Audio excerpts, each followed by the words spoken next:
పార్వతీపురం మన్యం జిల్లా మక్కువ మండలం డిస్లిరాం గ్రామానికి చెందిన పొందూరు విద్యావతి మృతికి కారణమైన వారిపై చర్యలు తీసుకోవాలని పొందూరు జోస్నా డీఎస్పీ మాధవరెడ్డికి ఫిర్యాదు చేశారు. ఆశా వర్కర్స్ గా పనిచేసిన విద్యావతి మృతికి కారణమైన టీడీపీ నాయకుడు డాకేటి గౌర్నాయుడుపై చర్యలు తీసుకోవాలని జోస్నా ఫిర్యాదులో పేర్కొంది.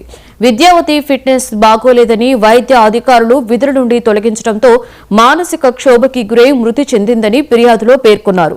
గౌరునాయుడు కుల వివక్ష కారణంగా ఉద్యోగం చేయనివ్వకుండా అడ్డుకున్నారని జోస్నా ఆవేదన వ్యక్తం చేశారు. విద్యావతి కుమార్తె నా పేరు పొందూరు జోష్న కుమారి, డీసీర్లం గ్రామ పంచాయతీ అండి, మక్కువ మండలం. నేను ఆల్రెడీ మా అమ్మగారు వాళ్ళకి అన్యాయం జరిగింది నేను కలెక్టర్ గారు గ్రీవెన్స్ లో నేను కంప్లైంట్ ఇవ్వడం జరిగింది సార్. కానీ అప్పటి నుంచి పోలీసులు ఎంక్వైరీ చేస్తున్నారు, కానీ ఎంక్వైరీలో నీరు గార్చడమే జరుగుతుంది, కానీ మాకు న్యాయం అయితే కనబడట్లేదు.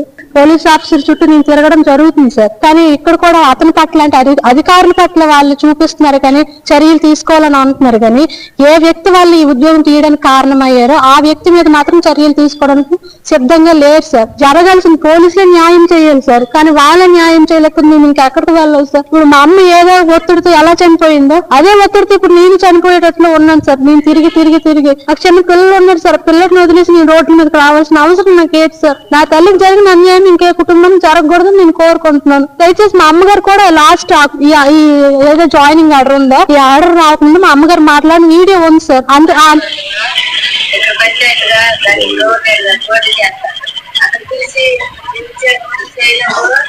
ప్రూఫ్ తీసుకురావాలి సార్.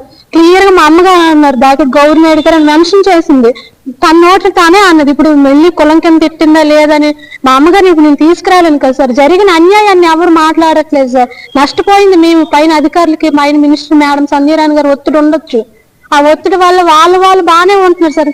అన్యాయం జరిగింది మాకు, చనిపోయింది మా అమ్మగారు. ఇప్పుడు మా అమ్మగారు మా తల్లి అని పిల్లలు అయిపోయాం సార్. ఉద్యోగం లేదు, మా అమ్మ చనిపోయింది. ఇప్పుడు మా